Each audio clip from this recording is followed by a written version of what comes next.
This is Wayward Radio, your official source for news and information on the Wayward Realms.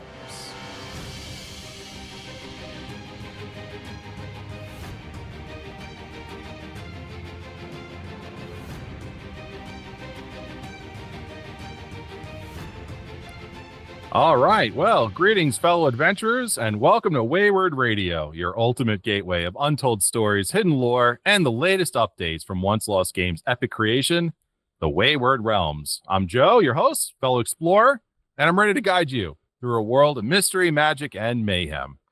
Tonight, dear listener, we are live here on Twitch, and thank all of you joining us tonight, and to those watching on YouTube, and of course, listening on the podcast. This is our live AMA Ask Me Anything, where you, our community, get to hold our team accountable for all the wild and crazy things we've said throughout our first season. This is your chance to dial in on exactly where we are in development, what our next major milestones are, how far away those might be, and to get those other burning questions answered.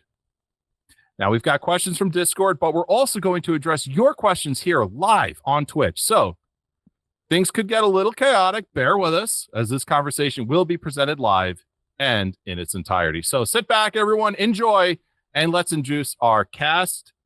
We first have Kyle, our production manager for the Wayward Realms. Kyle's here. Hello, hello. I'm also your stream host tonight. So if there are any issues, you know who to blame. But yes, I am production manager for the Wayward Realms. Great to have you back, Kyle. Of course, we've got Victor, our creative director for the Wayward Realms, is here as well. I was told Jeff Keighley was going to be here, and so I'm incredibly disappointed. He was supposed to be here, but I think he might be running a few minutes late. Right. Michael, gameplay director of the Wayward Realms, is here with us as well. Hello. And certainly last but not least is Kai, our wonderful technical director for the Wayward Realms. Hello, everybody. Good to be here. Great to be here with all of you guys. Of course, our beautiful chat room is here. Hello, chat room.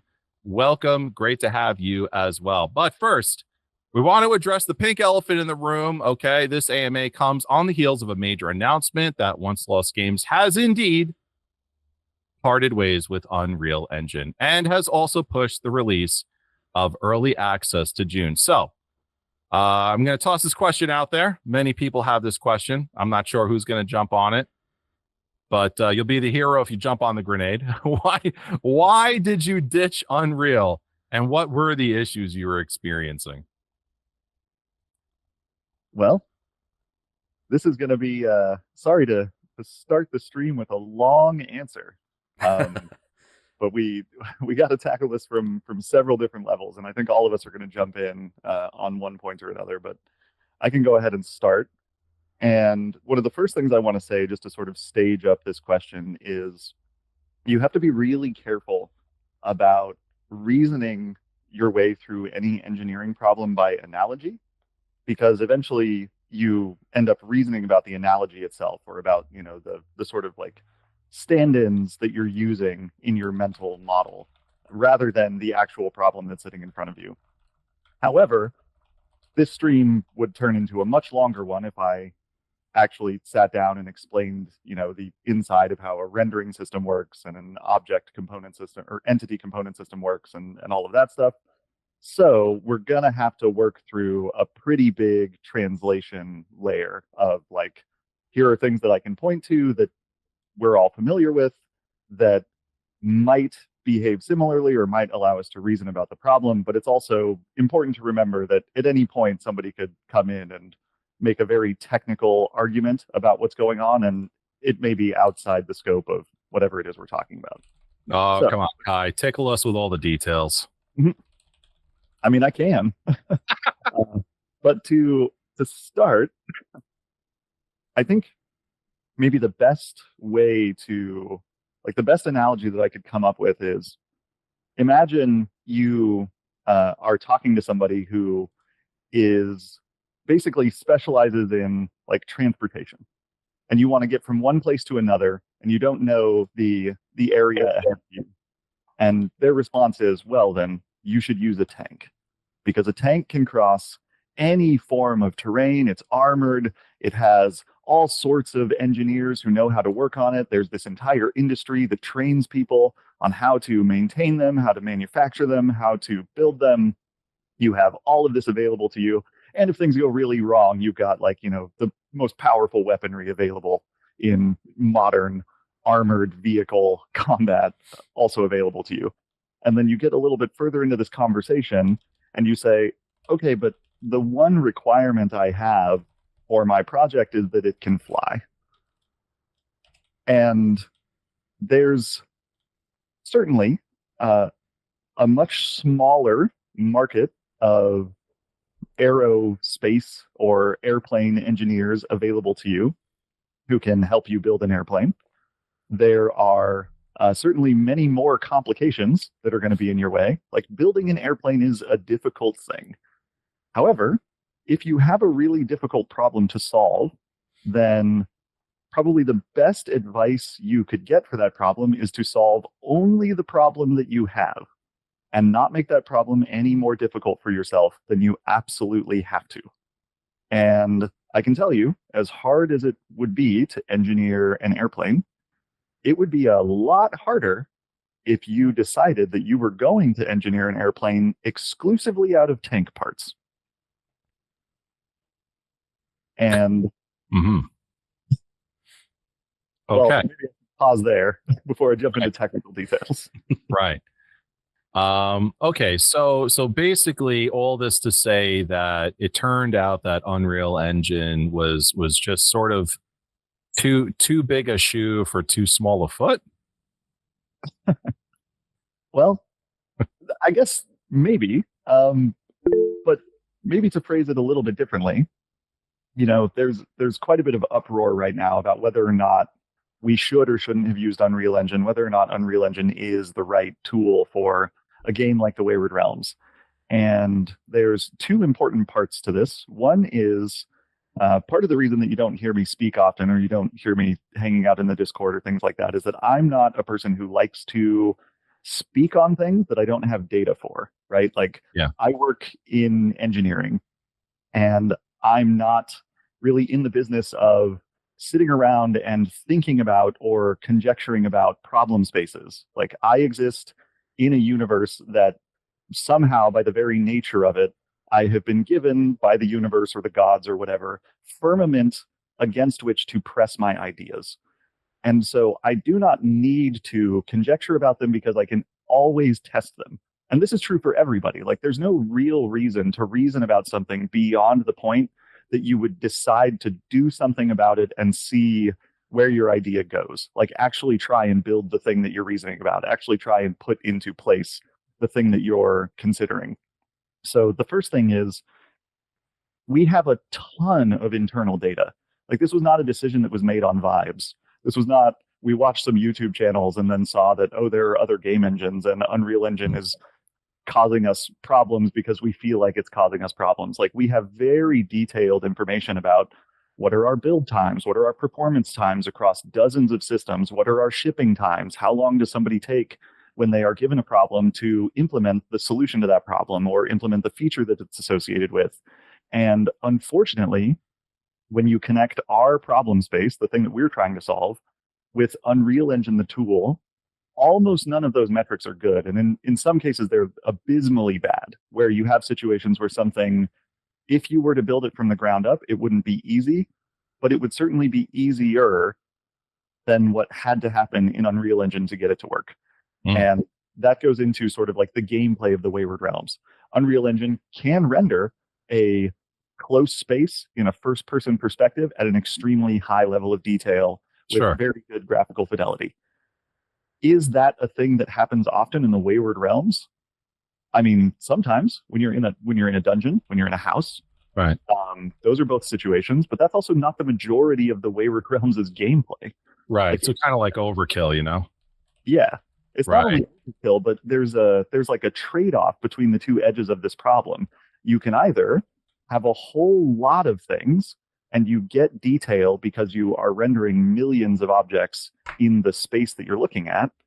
Or you can have a few things, but you get detail because you're rendering them at extremely high levels of fidelity, right?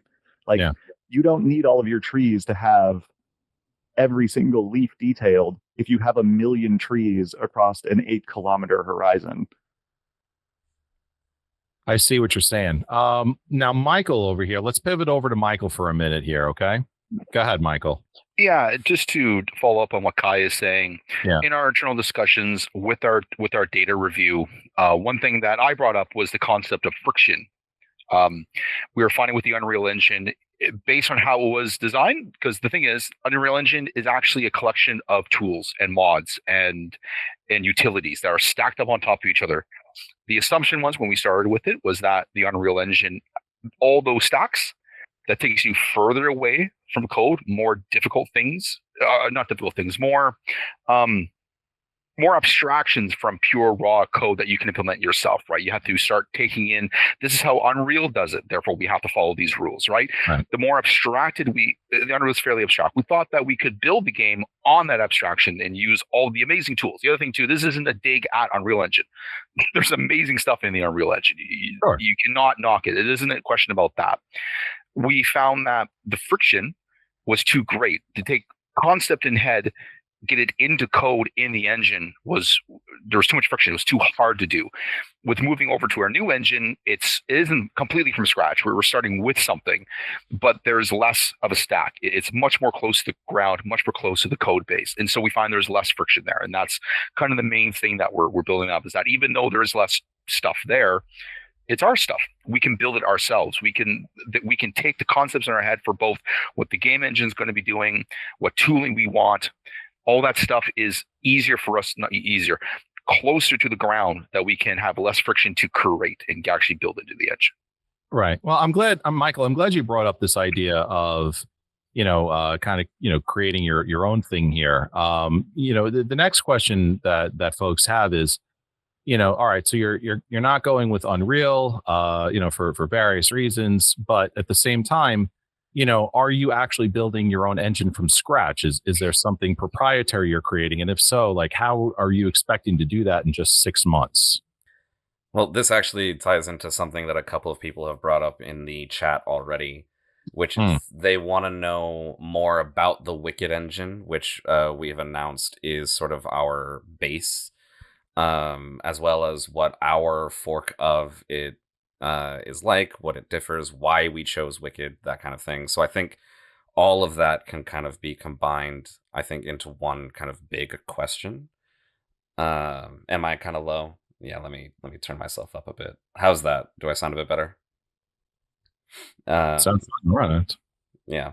I was playing with the audio based on what I saw earlier, and I wasn't sure how it was going to be on stream. So again, I do apologize if the audio does seem a little unbalanced. I was just trying to preemptively do a little bit of work, but it seems like it might have backfired on me.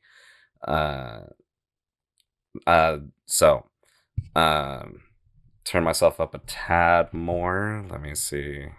I might be able to do a little bit of something there, but I'll play with that while I'm talking. But essentially, there's a lot of questions here that kind of wrap into one, is what I was saying. That, why Wicked? What are we doing with it? And kind of that kind of thing. And I do believe that... Okay, look, I did a good job. Sorry, trying to answer, talk and monitor chat at the same time. It's been a while since I've done this. We did the thing. We did the thing. So I do think, again, he's been the one we've heard from the most so far. Granted, we just started. But Kai is probably the most qualified to answer this question. Yeah, all right, nice. So go ahead. Yeah, I imagine we'll get through the engine stuff, and then we'll get into gameplay and history and lore and all of that, and then to say, I'm sure people have so many questions. Yeah, but yeah, let's talk about Wicked Engine. So first of all, this was a decision that was made with a lot of data. We tested almost 3 dozen engines and frameworks. And basically, we just had a very, very small set of tests that we could put it through, which is like how quickly can you get to a point where you would be confident that you would be able to render all of Ijar Island in the engine? How many things can you get in the space before it starts to bog down, either from the rendering or from the physics? And just how hard are those problems to solve? Like, not only how quickly can you do them, but how weird were they? What quirks did you run into, and whatnot? And basically, there were a lot of engines that did okay, just kind of with their default out of the box tools. There were a couple that didn't do great, but had a lot of promise. One that I'll throw out is Bevy, which is a Rust based, it's more of a framework than an engine, but it had a lot of really cool ideas. Unfortunately, it just didn't work for, again, the kind of things that we need to do. But it had some really good stuff, especially in the world of like VFX programming, that was very exciting to us for like magic systems and things like that. The one that did the best all around, other than Wicked, is actually a Vulkan fork of the idTech 4 engine, which is, what was used to make Doom 3. And if you want to look that up yourself, it's RB Doom 3 BFG. I'll go ahead and put it in the chat for everybody. I'll put a link to it. But that thing, if I were to make a like first-person shooter or another game that I would normally pick Unreal Engine for, it would be hard not to choose this thing after seeing it in action. And I could talk about that, but to stay on topic here, going back to Wicked Engine. Wicked Engine is made by Turonsky Janos. He's been working on it for over a decade, and he's just like a savant graphics programmer. I mean, the main thing about Wicked Engine is that the graphics rendering pipeline in that thing is incredible. It is something to behold. You can see his YouTube videos. You can see his like posts on Twitter. He can do things that I don't even know how you would do them in Unreal Engine, and they're very easy to do in Wicked Engine. Like, you can have a surface play a video, and then you can instance that surface across like 500 different others, and then all play independent streams of that same video. Like, he has a demonstration where he in real time renders like the room of the architect in the Matrix, where it's got 500 TVs all decoding video all at the same time, all playing all at once. And then he walks through the TVs and the physics system engages, and all of them start collapsing on themselves and toppling over each other while decoding 500 streams of video, while playing like ambient and reflective effects because the floor is reflective. I mean, the graphics engine in this thing it's really something else. It's very amazing. That's incredible. It sounds like it's handling a tremendous amount. Yeah, exactly. It is, and it handles it very well at a level of performance that I really didn't think you could do these things. Right. And then the next thing that it has that's really, really good is that everything in it is based on an entity component system, which is really good for us because without getting too into the weeds, an entity component system basically means that everything in your world is an entity, which is just like a container for objects or materials or meshes or whatever you want to put in there, sounds. And then they have components, which are the actual sound files, the actual texture files, the actual 3D models. And the nice thing about that is that there's no hierarchy for all of that stuff, so you can process it all in parallel. It's not as nice in some ways. Like, if you were to build, for instance, an entire cathedral, and you had all of this stuff that depended on everything that was in there, like you had a bunch of flags hanging on the inside of the cathedral, and you wanted wind that only moved in the walls of the cathedral. If you have a hierarchical system like what Unreal gives you, you can tie all of those things together and make them really efficient. Whereas here you would have to, there's no way for those things to really know that they're in the same physical space. So it gets a little weird for stuff like that. But for what we're doing, where you want to have a big world and you want to be able to process all of the parts of that world in parallel, it does that extremely well with like an inordinate amount of efficiency again. Outside of those two things, then we start getting into why it's a proprietary engine and why we didn't just announce we're going with Wicked Engine. And this is all of the other things. So I'm going to rattle off a list of everything that we've sort of changed. I mean, first of all, in terms of just proprietary stuff that Wicked doesn't give us any tools really to build. There is no like generative system, right? Like Unreal Engine has PCGs, procedural content generation. So you can build a dungeon generator, for instance, in one of those. You could build a city generator if you wanted to. Wow. We originally did. And then, you heard that we pulled all of our systems out of Unreal Engine. Part of that process was moving those generators into C++, for example. Yeah, we covered that a couple episodes ago. So there's like an amalgamation here between C++ and the Wicked engine. Sorry. Yeah, more or less. So I'm just going to go through the list of kind of what we've replaced, just to give everybody a sense for how big of a fork this is. Yeah, Of please. course, there's our proprietary system. So, our NPC system that can handle 10 million NPCs in real time. We built that.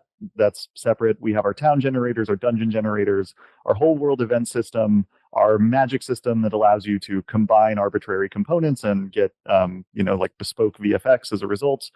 The entire VGM, of course, that would probably be true for any engine. And then our like dynamic world database, which we call Logos, that actually responds to the things that the VGM is doing and keeps track of NPCs interacting with each other and trading with each other. And our quest system that then connects to all of that. Then in terms of the engine level. Right. So my question was that you pulled all those systems out before even leaving Unreal Engine and going over to Wicked. Those things had already been pulled out. Yep, those were already pulled out into pure C++. Wow. So I mean, we're talking about like there's not a whole heck of a lot of game at this point that Unreal Engine is handling anyway. And now you guys said, okay, time to move over to something else. Yeah.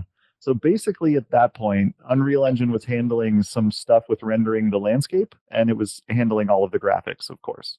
But at that point we had to fork, we had to overwrite a fair amount of Niagara just to get our visual effects working for spells. And at that point it was like, that was when we started to really question this. Like, what are we doing at this point? We're not using Lumen. We're not using Nanite because we can't. We had to, the VFX system, we had to rebuild our own in order to get our VFX to work. And so the only thing Unreal Engine was doing was like calculating some lighting and handling our textures and doing a little bit of animation stuff. So this goes back to when Michael was sort of saying that Unreal Engine was kind of overkill at this point because it's not handling anything that's important to the game, just VFX stuff. Yeah, exactly. Wow. What a waste. Yeah. And so, when you start up Unreal Engine and it boots up all of these tools that you're not going to use. Yeah. And it gives you all of this documentation about systems that you can't interact with. It was just this huge thing that we were carrying. Yeah. And it started to make us wonder, like, if we just had our own renderer, if we had our own, like, a couple of systems, then Unreal Engine would basically, not be necessary for this whole game. Right. And it's a huge, like, and I could see too, like, past conversations we've had before, considering, nothing against Unreal Engine, but the fact is that, it's not handling the basic components of the game, the major driving systems at this point, and then all it's handling is graphical rendering, and then now you're asking the end user, you're asking your customer, put Unreal Engine on your computer with this game, put it on your, like, have this game running Unreal Engine and all of the stuff that's in it. It's going to bog everything down. So you guys were looking for something far more lightweight to do the job Unreal Engine was left doing. Mm-hmm. Go ahead, Michael. He's got his Michael's got a thing. Yeah. And the other thing too would be, we realized that a lighter baseline engine would be more important to us because we are running a game with very intense systems, very heavy proc gen, potential AI systems. And this is one of the first games, to my knowledge, I may be unaware of something, but this is one of the first games that has a split of resource use on a graphics card. We're not just using the graphics card for graphics. We're also potentially using it for AI system, NLP systems, other types of calculations. Yeah. So the more the engine isn't straining, it isn't taking up the complete graphics card, means there's more room for other parts of the game to be more effective. Right? We can offload it onto a GPU, whereas traditionally the GPU is 100% of the graphics of the game. Now it's something, okay, we got to think about it's only a portion. And the more efficient the engine in terms of graphics means the more room we have to actually pull off all the other stuff we want to do. Yeah. Now, Michael, this actually goes back to a conversation you and I had earlier in the season, sometime in the spring, I think. Might have been around episode 4 or 5, somewhere around there. Don't quote me on it, but it might have been somewhere around there where you had brought up the same issue. Mm-hmm. Yeah, wow. and so looking at with the Wicked engine, it also happened to answer. It was also happens to answer that question too. We have, like, not only is there less friction with the engine, it also, because of really, really effective graphical rendering, it helps us with that other type of problem with how do we actually use the hardware resources in a way that we can leverage the technologies we want to put into the game. Right. So essentially, you guys have, by letting go of Unreal Engine, you guys have created a game that's going to be far more lightweight and far more system efficient on people's computers than it previously would have been with the Unreal Engine running the game. Now, I mean, in theory, yes. I mean, you can also knock down and streamline Unreal when you're building it out, but mainly it is that in terms of this low focus of this discussion would be this engine gives us an additional opportunity of allowing us to partition graphics card resource space. Because we can reduce the graphical and still get amazing visual. Yeah, so we can get that bonus as well. Right. But also, if this were, a massive, conglomerate studio like EA, maybe it makes sense to rip the guts out of Unreal Engine. But when, you're up against the time and you don't have a whole lot of, personnel and hands and resources, just switching from Unreal to something far more lightweight and far more resource efficient like Wicked is the answer. Yeah, and I think you actually touch on something quite important there, which is that when a smaller studio says, "Hey, we're switching engines," it sounds scarier. Sure. Because, there is this impression that because we don't have as many resources available to us, that we don't have necessarily the ability to, make the most of a custom engine, or like going away from something as pre-established and something that has its grip on the industry the way that Unreal does could be seen unfavorably for that.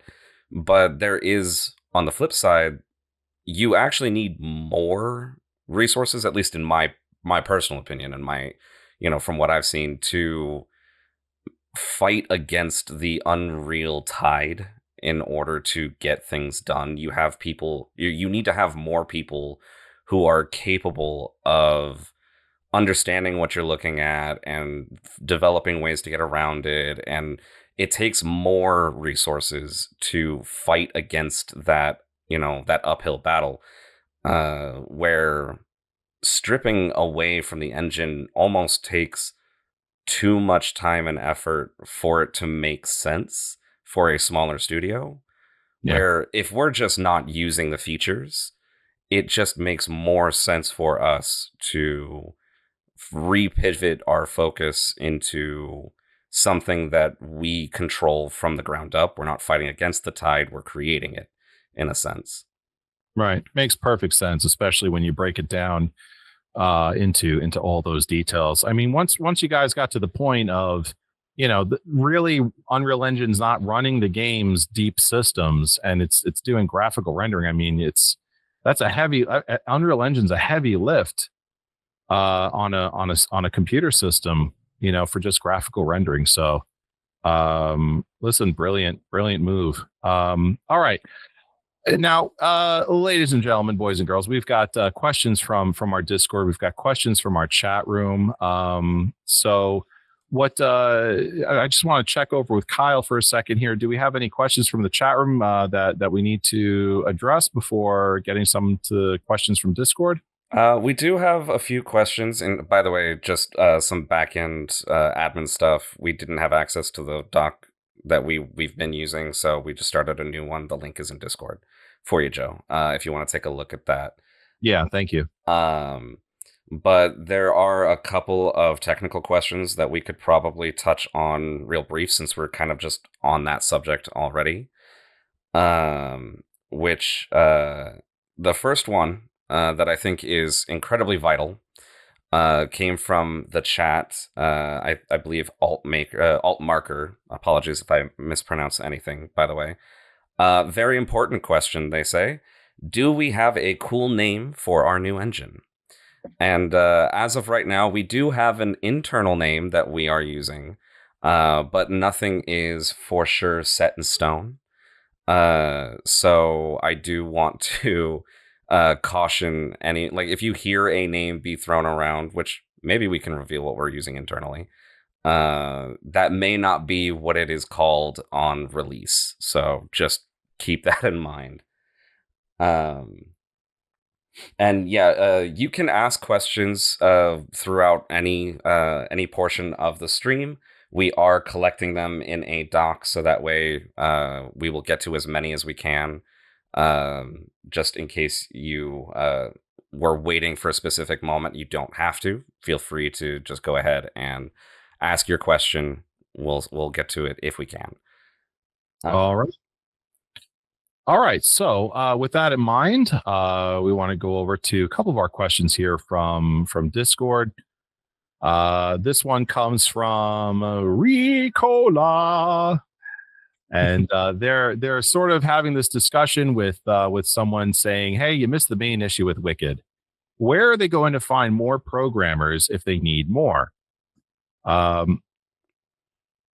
It uses base level C++, very hard for people to find people that are proficient nowadays in C++.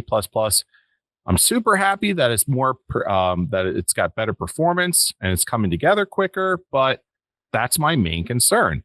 What if Kai gets like a 7-figure offer somewhere, and then and then what? C++ is harder to become proficient with than C#, says Ricola. So I know someone wanted to jump on that one.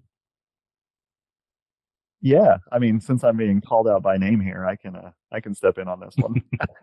I think probably a lot of the other questions will move on to other people. But so first of all, in terms of my position on the project and why I'm here and whether that's a risk, I know that for everybody internally to the project, that's like a hilarious notion. But to say it publicly to the community, at some point when you've been an engineer long enough, the question becomes not about sort of your salary and your position in the tech world and all of this stuff. Like, I've already done all of that.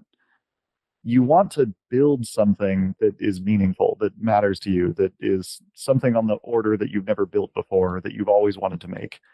And there is no price tag for that, right? Like, there is nothing that any part of the world could offer me that is as interesting to me as working on the Wayward Realms. And as a result, there's unless the afterlife comes for me, there's very little risk for me on this project, and I think that's pretty much true for everybody here. All of us we're like we've said a bunch of times, all of these conversations about what engine we use, whether we get a publisher, what kind of funding we have, those determine how fast we make this game. They don't determine whether we make this game.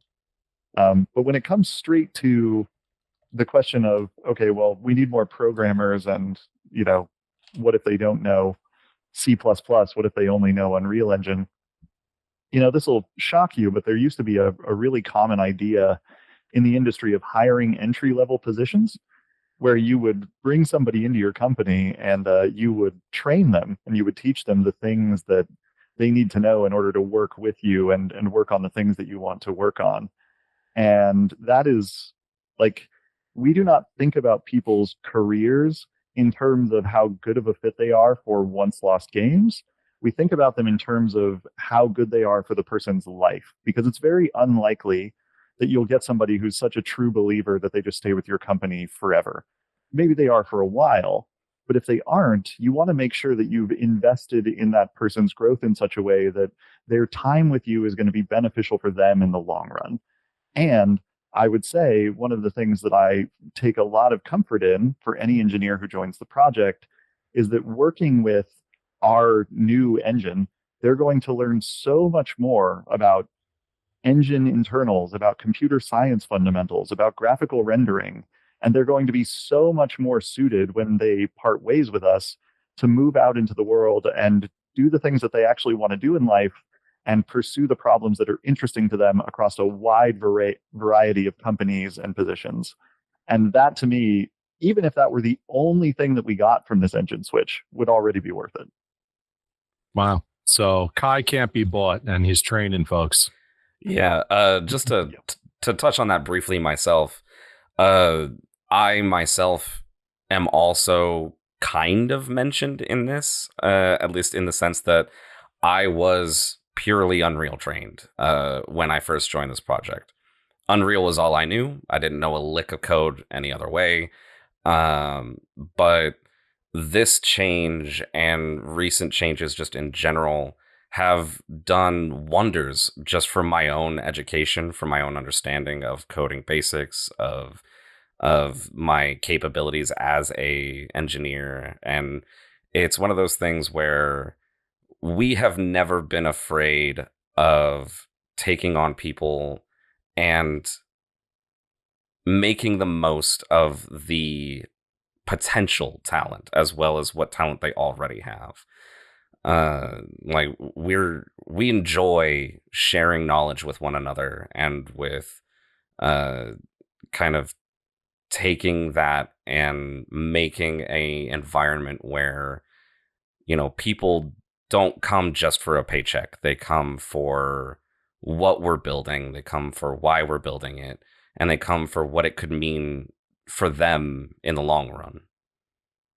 Yeah, I think it's also very worth noting that we have no plans whatsoever to like explode into like 100-man team, 500-man team, anything like that. We want to keep a small, concise team because we think that's just better for the end product overall. We're all able to give our input, share ideas. You know, we've got things from all sorts of different departments and stuff that's in our lore because, you know, somebody suggests this or, you know, made some change to a design or something like that from like engineering or from art. Like it's a lovely thing to have a small team and be able to communicate with ease with one another. So we won't ever be in that position where like, oh, we need to hire 20 engineers right now and none of them know how to work on this thing, right? Because it'll be like maybe one or two new people who come in because we really like what they've got to offer. They seem really passionate and we think they'll be a great fit for the team, and we'll invest in those people. Yeah, it's tough to work in a you know, in a different environment where communication happens mostly through, you know, Zoom and Jira tickets. So I totally respect the fact that, you know, you guys want to stay as small as possible for the overall health of the product. Yeah. Kyle, do you want to go to some of the questions from chat? Yeah. So there's a couple of development questions that I think we can touch on. Starting with actually, this is, I think, a good one based on everything we've been talking about. Leak Plant 49 asked, one thing I'm interested in, how much did the engine change setback development? Was all the time developing with funding wasted?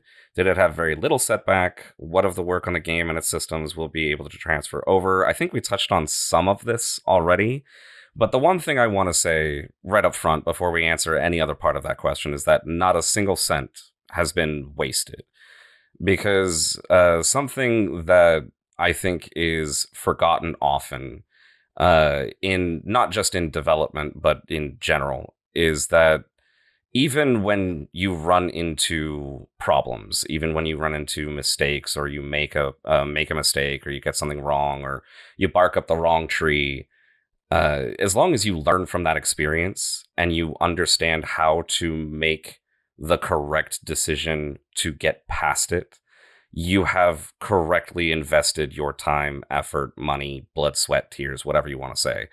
I do not think that a single moment that we spent in Unreal was wasted for that exact purpose. It taught us a lot about what we needed to do. It taught us a lot about what we could do. And then touching a little bit on like what we've said earlier, 90%, I would say, and that's just a random number I pulled off the top of my head, of the project was barely using Unreal Engine as it is. And these are lessons that we learned along the way. Okay, well, Unreal doesn't support the thing we're trying to do here. We have to do it our own way. And so, as far as like specific setbacks, it's like obviously we had to delay. That alone is a setback. I'm not going to pretend there were none. Right. But to say then that we like any of it was wasted, I think would be inaccurate. Kai, go ahead. Yeah, to maybe say that a different way, it would have been wasted if we compromised the vision of the game to try to fit it into what Unreal Engine could do for us, right? And we didn't do that. And that's why I think we're comfortable saying that it wasn't wasted, because every single time we ran into these walls that we couldn't overcome inside of Unreal Engine, our net result was to find a way around them, right? Like to pull back out of the engine and to build things in our own systems. And eventually it got to the point where we built all of our systems outside of Unreal Engine and then switched engines entirely. But there was never a moment where we said, okay, we're going to trim this feature to make it more like what Unreal gives us. And I think that's a big problem that a lot of people run into when they start using a game engine, right? Like you see visions get compromised all the time. You see games get reduced in scope, they get reduced in graphical fidelity, or they ship with bugs or whatever else, because what they can do with the engine and what they want out of their game don't match. And when people kind of push back on, oh, well, you should have used Unreal Engine to the best of its ability, you should have fine-tuned it, you should have made it more performant, they're also telling you that they want you to change what your game does, because you then need to fit it into the performant version of what Unreal Engine is, right? And so it's not a conversation that you can have really in a vacuum like that. And we refuse to compromise. And so you could say that, certainly we could have moved faster if we had known these things ahead of time. But at the same time, I think it would have been impossible for us to do so. And that's going to be true for every engineering project. There's no way to predict how well your solution is going to work until you build it. Beautifully stated, Kai. I just want to jump over. We now have CEO of OnceLost Games, Ted Peterson, has joined the call, folks. Welcome, Ted. Sorry I'm late. Glad to have you. Twitch chat's going nuts right now, seeing you. Everyone's extremely happy. Yay. Yeah, we were all expecting you to be hopping on with Jeff Keighley, so we're all very disappointed, actually. Yeah, well, that's fair. Next time. Very good. Okay, so anyone want to talk a little bit more about this before we move on? I just want to say, like, nothing's ever really wasted unless you just give up, right? If we took it as something like to learn from, to improve ourselves, to make better decisions in the future, it was definitely not a waste. If we had just given up and said, we can't do it, then that's the only time it's really a waste. Yeah. Really, we're getting a lot of wisdom coming onto this AMA right now. So this is all great stuff. Thank you, guys. Bouncing over back to the Discord questions, we have this from Venus, the Mad Baron. Says, multiple times, people new to the Wayward Realms are asking for characters to bear titles, become nobles, own land, become a king. And every time, their dreams of grandeur were crushed by stating that the player is an adventurer and that they can't have all that noble stuff. So, who are the adventurers? What can they have? Is the title adventurer a punishment? A way for minor noble families to get rid of excessive heirs? Or a way for lowly class through the great risks and their own blood to enter, if not a big league, but become a respectable and well-off individual? From the Noose. So who wants to grab that one? As the person who has probably done a lot of that crushing himself, I think I'm probably best equipped to answer that one. Well, one of the things I was mentioning is like a sort of way for nobles to get rid of unwanted family members, and that can certainly be a part of it. Really, an adventure in our world. This is really specific to the Wayward Realms, right? An adventure is a sort of social class, and I say sort of because they actually exist outside of society. You're not really part of it. You don't pay taxes to the lords. You can't inherit titles or wealth or anything like that from family members. You sort of stepped aside, and that comes with its benefits. Like certainly you can accrue wealth yourself. However, once you die, that's going to your lord or the king, or none of your relatives are going to get that because you don't exist right within them. You also have access to, say, like more nobility. Like a king, isn't really going to tolerate a peasant too much, but he probably has a use for an adventure, right? So you have those chances to be sort of rubbing elbows with the elite as well. But really, it is that sort of social class, and you can be an adventurer from all different walks of life. Like we do have noble characters that have put aside their titles and their wealth and all that stuff, and they've gone on to live an adventurer's life to sort of be free in this world that has a lot more limitations than, say, like what we're used to today in our modern world. And some it's for the thrill of it, want to go hunt monsters or something like that. Some it is sort of an escape from the society and the limitations that they're experiencing. Some it's a way to live a better life because maybe where they're at is kind of not the greatest place to be.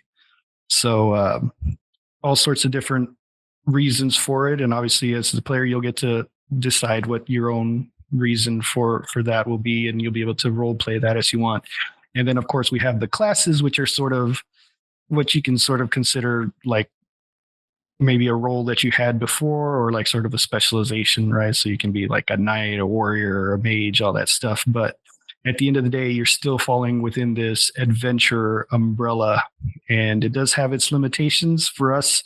Gameplay wise, it's definitely the reason that we can limit things and say, no, you can't be a blacksmith, you can't be a farmer, you can't be the guild leader.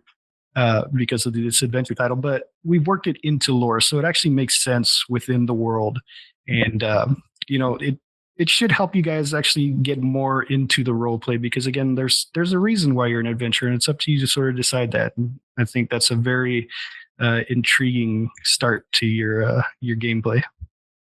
Yeah, at a certain point, you got to ask yourself, if you become a noble, right, then your game kind of ends, or then you leave that station and you're just the noble that's on the road all the time, and then you're not really a noble anyway. So I can definitely see the move.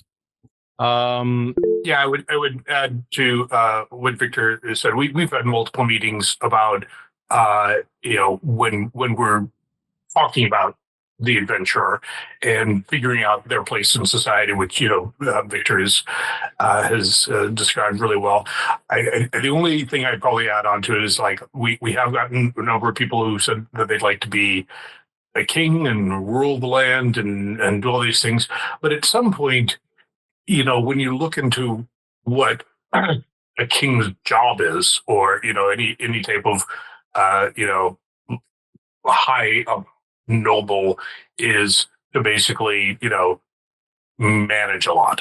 So it's a different type of game where it's kind of becomes very sim-like, where if you're going like, all right, well, let's bring in the treasury and make find out what our revenue is, and on that, and this amount of money gets allocated to this, and then you it becomes that type of game, and that's not what we intend on making. Maybe a future expansion might we might do Wayward Sims and and do something more along that line in the future, but not that there's enough on our plate without us trying to figure out how to manage all of that and make it enjoyable.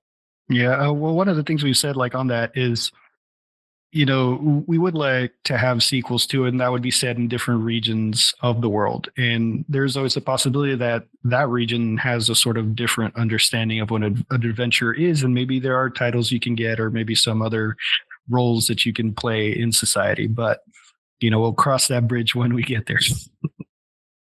Kyle, do we have any more questions that you want to jump onto from those in chat? Oh, we have so many questions. I was literally just sitting here trying to figure out what the next best one to ask was. Since we're talking about gameplay, I think I'm actually going to combine these three here because they're all semi-related. Actually, I'm going to toss that one in there as well. Yeah, we've got 4 different questions. Can I cast Magic Missile at the darkness? Feels good, man. From Game Addict. Language skills in game from Zeros, my waifu. We also have will there be sailing skills for piloting the ships from Bonnie Client 3657. And they also asked, will there be fishing skills? So there are a lot of questions, mostly around skills. How do we plead? I guess this is the ball in my court. So casting Magic Missile in the darkness, you're totally free to burn your mana resources by just fighting against the darkness. Completely on board. And when it dives into skills, we have a very interesting skill system that we're building up, and the idea of having skills be able to meet very specific conditions is easily within the wheelhouse. The skill system was designed ground up to be very granular, not just these broad category skills. I'm good at charm, great. I'm good at fighting, great. It's with what weapon, talking to which type of social class, in terms of sailing, types of ships. Like we can be able to build skills out for essentially anything in theory. It's really what we as the design team and eventually in terms of like gameplay, what actually is feasible. One of the things that we have lots of discussions on, I always bring up is does this fall within, the fantasy life simulation is this question I always bring up. Would having this set of skills actually fall into the experience that we want to capture, right? So I forget what those skills were. Can you go back over to the 3? Because you threw 4 questions at me there, Kyle. Yeah. So language, sailing, and fishing. Yeah, fishing. Yeah, fishing's in. So we'll have something with fishing for sure. Again, a lot of it is how do we make the meaningful differences between those skills? If that makes sense, like what is rewarding? What behaviors are we trying to get the player to do in terms of like fishing, for example? Sailing, I could definitely see stuff like that. We're going to plan to have boats at some point, so I could see some skills around boating and navigation. Language skills, we are working on language skills. It got cut out of the early access first release only because we want to make it interesting, engaging, and actually helps you embed you into the world. That if you go into some place you don't know the language, you're going to be a little bit not knowing what's going on. You have to kind of pick up more information. But as you are exposed to a culture, you slowly learn the language. So that's an experience that we actually want to explore and actually want to bring to the player. So we're holding off on on language skills, only because we want to make it really, really good when we actually present it. So that's something that's in our wheelhouse, where all those things we're working on, especially the language, is something that we've tried to find the right way of doing it without making it tediously annoying and tediously handicapped. We want to make it an engaging experience, right? Because part of learning a new culture is learning the language and actually hitting that wall. How do we represent that, and questions along those lines? So yes is the answer to all questions. And now what specifically, something like Magic Missile? Sorry? Yeah, specifically, like there was a specific question here about Magic Missile. Into the dark. It's a meme. I think.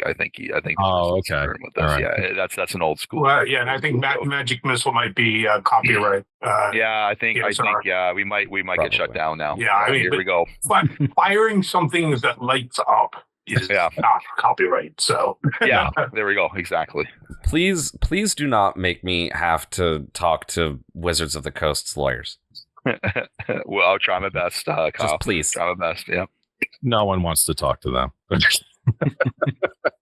yeah. I mean, yeah. So that was me. But again, you can build. Again, we had a discussion. I don't know if it's been released yet, but yeah, it has been discussion about magic and so on. So we can build a spell however you want and cast it wherever you want. So Love it.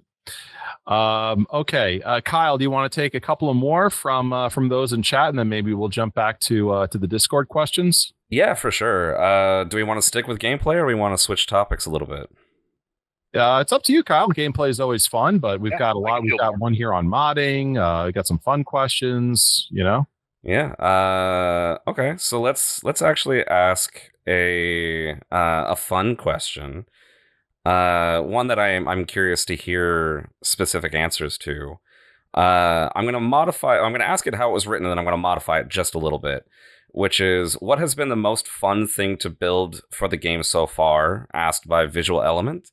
I'm going to modify it ever so slightly to what has been the most fun thing to work on so far, because not everyone here is building things.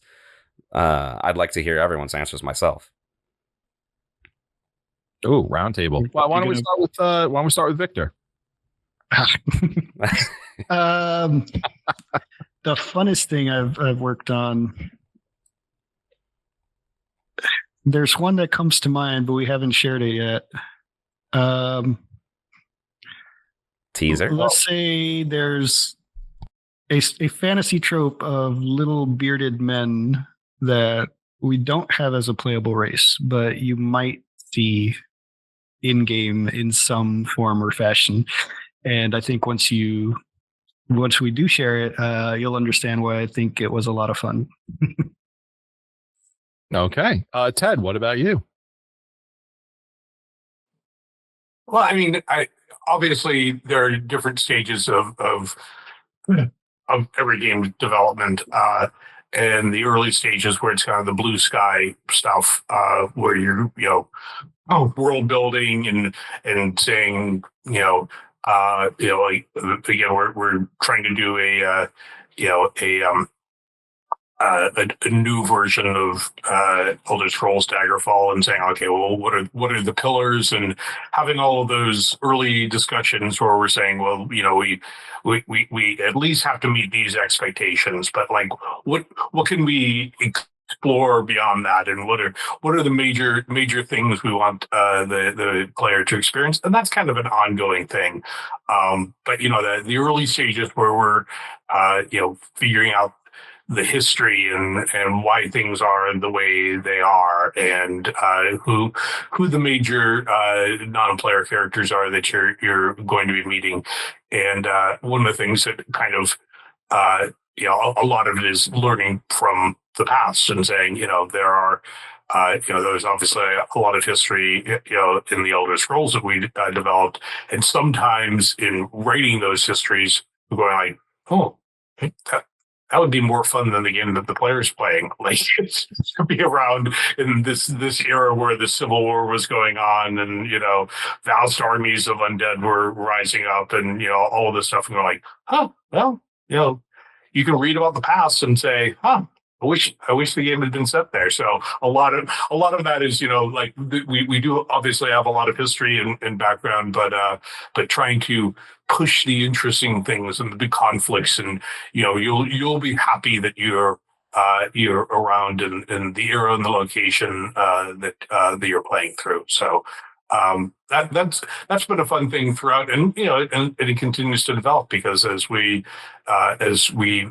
keep plowing forward, there's stuff that gets revised and whatnot. I'm working on the prequel novel to it, and a lot of that ends up becoming a discussion where you're saying, okay, well, there's it's set in multiple eras, and then I have to talk with all the writers and designers on that to say, hey, is it okay if we set up like this, or is there a different thing? So that's the teamwork on it is really fun. We're so grateful to be surrounded by these really smart, dedicated people who are very creative and supportive.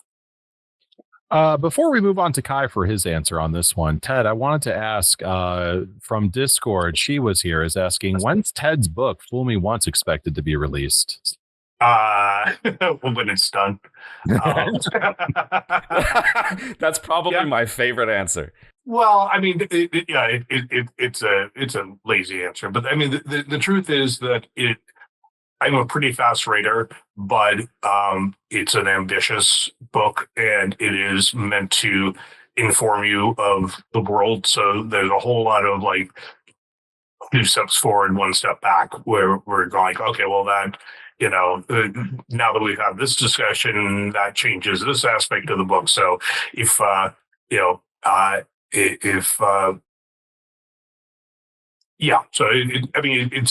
it's going to be a better book because of this process, but it does make it a slog sometimes. Yeah, I think we have revealed that it's set during the Civil War that happened in Splendor about like 12 years before the game starts. And that era is full of a lot of lore with a lot of different moving pieces and houses, switching sides and things like that. So it's a lot to make sure it fits with everything that we've written. So definitely not an easy task, but it'll be hella interesting for sure. Yeah. Funny and violent. Yeah. Kai, over to you. What's been the most fun thing to build for the game so far? The funny thing is, it's the most recent thing that we worked on, which is the modding tools. And that brings it around to the other question, because somebody was asking about modding. Nice. All right. Well, we'll do both here. Basically, so Wicked Engine ships with a scripting language called Lua, and we completely replaced that entire section of how the engine builds games, like to ship them to people, builds them into an exe file or an executable. And we added AngelScript specifically because it's really similar to C#, and the Daggerfall Unity community uses Unity, which is a C# sort of environment. And the way that we did it is that we actually, in the engine code in C++, rather than building an environment, this is going to get a bit technical, but rather than building the environment for the language to run in, it only points to memory in the engine, which means that the language itself has no overhead at all, with a couple of very, very minor exceptions where it's passing like X, Y, and Z location data around. It does have to pass that by value. But essentially, you have a C# modding environment. You have access to all of the functions that the engine has. So everything from restyling the in-game inventory menu all the way down to adjusting how NPCs behave under certain circumstances, all the way towards getting into the database itself. This is going to be, these are the modding tools that I wish I had, essentially. This is, as an engineer, as a technical person, running into frustrations with modding tools before, this is an opportunity to just completely knock down all of those walls and say, here it is. Here is, the cream of the crop, the have your cake and eat it too experience of modding. And we managed to do it. I still just cannot believe that this actually worked. We managed to do it in a way where it is just pointing to the memory locations in your computer's RAM of the functions in engine. It's not doing any language processing on its own at all. It's literally just another separate, easier to use layer that gives you full engine access at full engine speed. Wow. That's unbelievable. The real magic was in the Wayward Realms we made along the way. It's incredible. Nexus Mod Manager is going to have a long relationship with this game for sure. Mm-hmm. Yeah, incredible. Michael, do you want to go next on this? Yeah, so I'm torn. Part of the really fun stuff I've done is related to lore, because I was actually part of the lore team for a long period of time, and I've done a lot of really interesting little things. I don't want to talk about them, but because I don't know how much lore has been released on certain certain stuff. But that was really engaging about exploring a completely new world that's completely empty, and your ideas can be put onto the paper and be locked in. Right? I did a lot of work on factions, specific factions, and it was just really cool to write out a faction, both in terms of what its lore and history, its motivations are, but also as a place and a set of people that the player can actually run into and be bounced off of in terms of adventures for or against these factions, right? So it's all that exploration that I really, really enjoyed. The other part would be also the flip side, the part I'm torn on. I also really, really enjoyed building up the basics of our game design. So like the basic rules of our game. So the skill system, magic system, all these things, and try to build it in such a way that we can make a very modular, really interesting game now, but also have something for in the future that either modders or us can build on top of to make it even more interesting. The rules allow for that growth and just not making something that's really constrained, right? So both in terms of the lore side and also in terms of the fundamental game design side. Kyle, last but not least. I think my personal answer is going to be more of a technical one. Well, technical in the sense that it was building a system. It actually touches on a question that was also asked in the chat just a minute ago about what our thoughts are on plugging the planetary movements and effects into the VGM to give buffs, debuffs, and suggestions for in-game content and events, asked by Longblade Flame. I really enjoyed developing our cosmology system. At least at the base level that it currently is.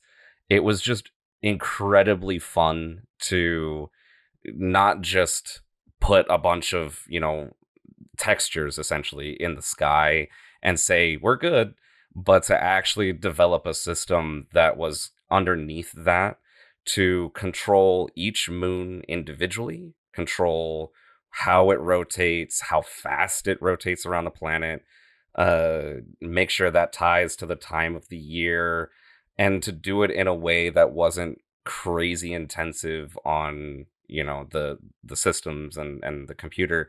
And the fact that we do actually have plans for that to tie into the game, and how that affects the way that magic works, and how certain holidays throughout the year are tied to the movement of the moons and things of that nature. And it was a really rewarding experience, because I had to kind of readjust certain things of how I approached developing code in general. As I mentioned earlier in the stream, I was not exactly a super well-versed programmer when I first joined the team. And this was a nice, fun challenge that enabled me to really kind of challenge myself and get a really interesting movement.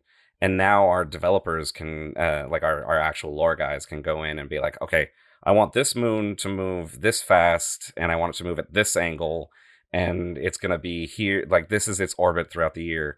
And we could be really deliberate with that kind of stuff. And it was actually just really rewarding for me to work on. Can we also toss this question back at you, Joe? What's been the most fun you've had so far this whole year? Oh my gosh. Well, first of all, thanks for, including me. I mean, obviously, getting to work on the podcast has been, really an honor. It really has. But at the same time, getting to know the folks in the OnceLost games team has been really a breath of fresh air. Everyone is just so welcoming and down to earth, kind, gentle, and wise. Getting a chance to chat with Ted Peterson and Julian Lefay over not only just the past, but what they're currently working on now, and just hearing the banter back and forth with them and Ted with the rest of the team, hearing the just the wisdom and the ideas, the incredibly creative ideas coming from everyone, including Ted, on what they want this game to be and how they want it to be different has really been a lot of fun for me and really inspiring. So yes, not just the podcast, but the experiences of kind of like sharing, your hearing what your vision is and getting to meet you guys and talk with you guys has been just an absolute honor. So that'd be my answer. Appreciate it. Yeah. We're very happy to have you as our host. Yeah, definitely. Thanks, guys. All right. Well, back to Discord for a minute because we've got some questions here. The few have already been answered. So moving on to one that I don't think we've touched yet. And this is a publisher question. So Kevlar is asking, how are the discussions with publishers going? Based on your previous talks, do you think you'll find a partner who will be 100% support, who will 100% support the vision without cutoffs? What's the estimated want to be future team size? So yeah, it's actually really good question. And I will say that whether or not we think we will, we're absolutely confident in that. I think that there's absolutely a partner out there for us that not only understands what we're trying to be as a company, but what we're trying to put out as a game and will want to support that to the point where we have ongoing conversations with several potential partners. I don't want to name any names because I don't want to necessarily, get ahead of ourselves. These are still just conversations. But in each and every one of these conversations, we have made it a point to kind of right up front put our foot down and say, like, this is what we are. This is what we're doing. We're not going to bend in, these ways. And the conversations are still happening, meaning these are not things that these publishers are afraid of. They're not, well, that's a deal breaker. We need you to have, microtransactions. No, we're not having microtransactions.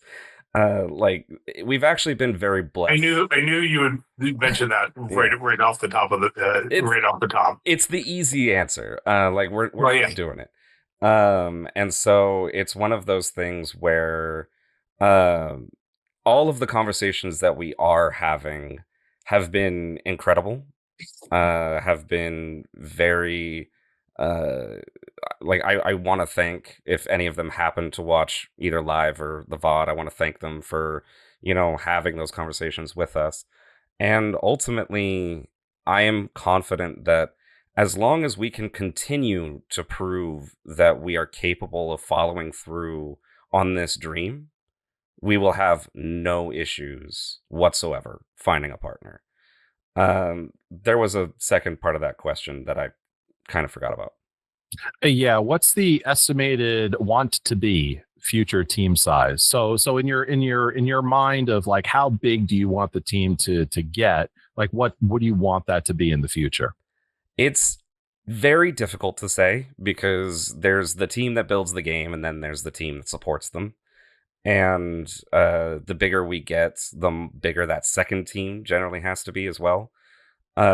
So we, as Victor mentioned earlier, we don't see ourselves becoming one of these massive, AAA studios with, hundreds and hundreds and hundreds of employees.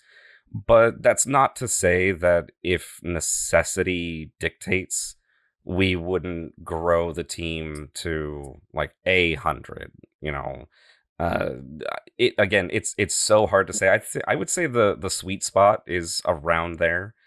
Where we want to stay fairly, and that's a personal opinion. We want to stay fairly small, and we want to keep the fairly robust structure and culture that we have. And any larger than that, it might get difficult to maintain. But I need a PA. Yeah, obviously. Yeah, it's going to be 3 developers and 97 PAs for Ted. Yeah. Don't forget the chauffeur. But I actually do think that question leads nicely into one of the company questions that was asked in the chat earlier, which was from Altmaker, who asked, "It seems that a lot of your work culture seems reminiscent of Valve's work culture, and why they're so efficient. Is that how you see yourselves too?" I know that if I could turn this company and we could turn this company into a second coming of Valve, I think I'd consider that a success. Huh. So personally, I mean, you don't have to agree with everything they do. If any of them happen to be listening, Half-Life 3 when? But I think that we do want to keep a fairly respectable culture. We want to be someone that we can respect. We want to be someone that you guys can respect. We want to be someone we want to be a company that, is what you can point to and be like, hey, these guys are doing it right. And that means we have to be very careful about how we do things in general. So hold the line, folks. That's an incredibly respectable position, especially nowadays. It's extremely hard to, be developing something. This is an extremely difficult project, and your guys are holding out, making sure the right developer comes around. Hold the line. Hold the line. There's a lid for every pot. I just want to point out that Shay in the chat said maybe not as many yachts, but I disagree. We need more yachts. No, absolutely. We need as many yachts as feasibly possible. Shay is out of her mind. We're building an archipelago. How else are we supposed to get around except on yachts? Exactly. Yeah, that's true. Well, I mean, and again, maybe just one other additional thing on to what Kyle was saying about team size is obviously this has been,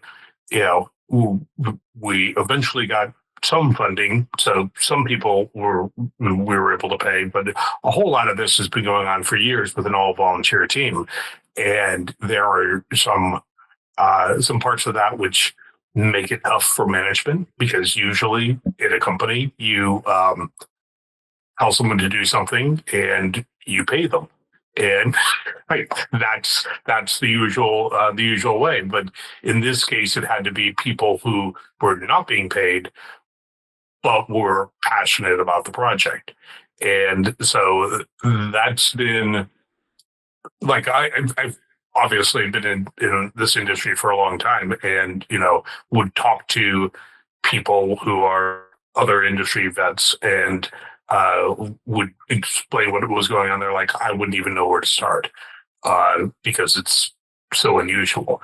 So again, very grateful for the group that's come around. It's going to be, I don't think we, at some point we're going to have the funding where we'll say, hey, we need to hire an animator. And it's not somebody who just like volunteered for the project. It's somebody who we have to get them enthusiastic and do all of the normal things that when you join a company, you have to go through. But I've had the luxury of having people who, jumped on because they love the vision and the possibilities and all of that. So when we're at some point, obviously we're going to expand, but it'll be a strange situation of kind of grafting on people who are joining because they want a job versus the people who have been on board because they love it. Yeah. Yeah, and very interesting anecdote, Ted. Very, like I said, wise. A lot of wisdom here.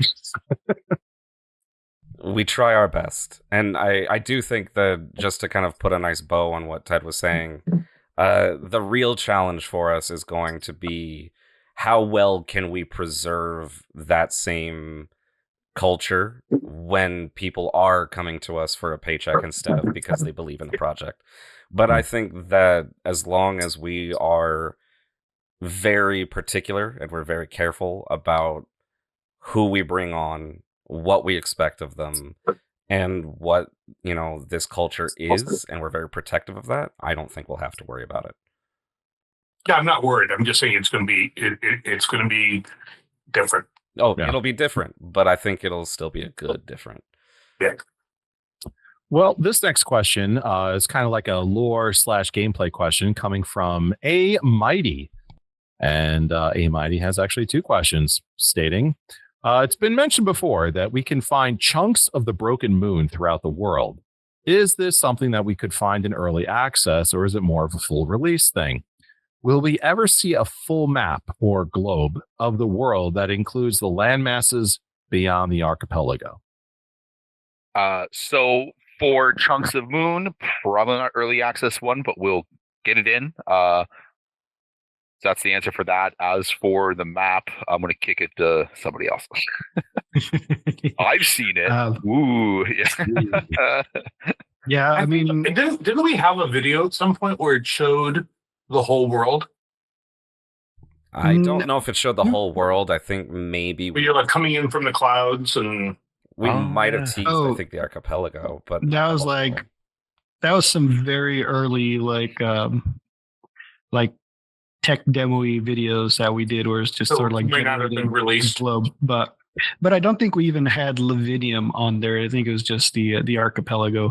Oh, But we do have a map of the world. We've actually been recently working on all the other regions of Lavinium on the writing side. you should Here probably recently. maybe explain to people what Lavinium is.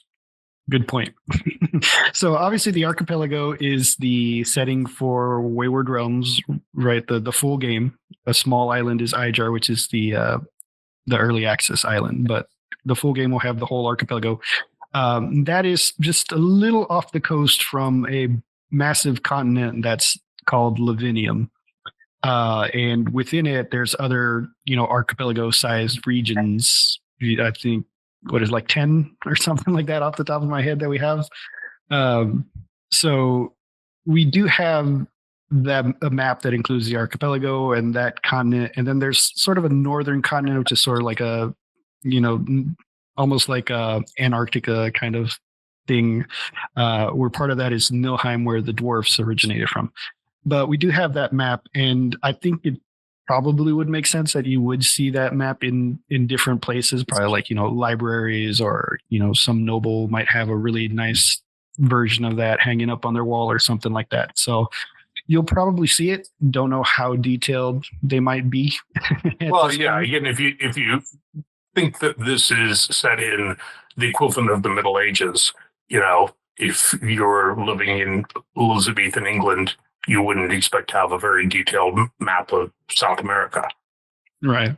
And I guess it's also worth noting that is what we call the known world. So we do have that possibility of, having some other continents or some other surprises out there too. So just keep that in mind. And I will mention, there was a question, I can grab who asked it, about whether or not we plan to make multiple games, asked by, again, apologize if I mispronounce, Alkaline Elk, who asked if we plan on making multiple games. And I think we're good after this one, right? Yeah, we're doing the one, right? The one and done. Put a bow on it and walk away. Yeah, totally. Yeah. No, we absolutely would. I'm sorry. Everyone on this project is very sarcastic. Yeah, if you haven't noticed by now. No, we absolutely would love to make more games after the first Wayward Realms, including early ideas for what a Wayward Realms 2 would look like, and some potential ideas for what other games could be made using the technology we're developing. So I don't want to say too much, but... Well, I'll say that may or may not have come around by nightmares that Ted had. Yeah, that's all we'll say. Well, no, I mean that's funny, but it's true.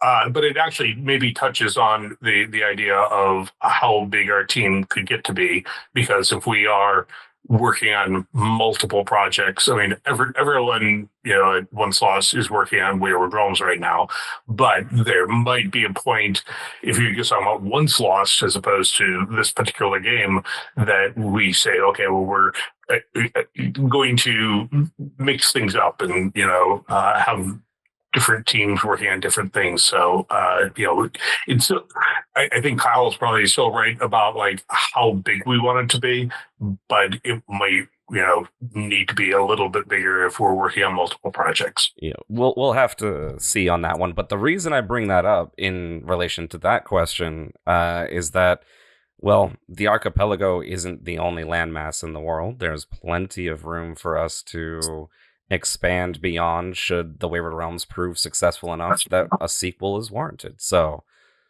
yeah, and we do build the lore. Like I said, we're currently fleshing out some of that stuff right now, and we do build the lore with that kind of idea in mind. Like, what are the big major conflicts that are going on? How do these two different regions interact with each other? That kind of thing that can set the stage for a really interesting game as well. Yeah. So we're definitely not thinking small here. We're not planning on being a one-hit wonder, if at all possible. That's great to hear. It's also very exciting to hear that more expansions are being are hopefully in the coming down the road. A sequel could be hopefully coming down the road. Plus all the modding. I mean, OnceLost Games is going to be around for a good long while, folks. So we've got another question here from Discord, and then maybe Kyle will do a couple more from the chat room. Sounds good. All right. So this one's asked by Alexander D and says, has any consideration been given to having spells which reserve a portion of your total focus pool to grant permanent effects like water walking or increased jump height or mage armor, etc.? Yes is the answer. We when we were developing the magic system, we had a whole bunch of videos. One of the ideas was like capping out or reserving a portion of your focus, which is the mana stat in our game, like reserving a portion for an ongoing effect so you can have multiple running. We were thinking about that. We bounced it back and forth, at least for the early access first release. We're not going to have spell effects like that, only because it's additional layer of complexity and player interaction that we don't understand. Like how it's nice to make all these things, but how do they actually interact with actual players gaming the system, right?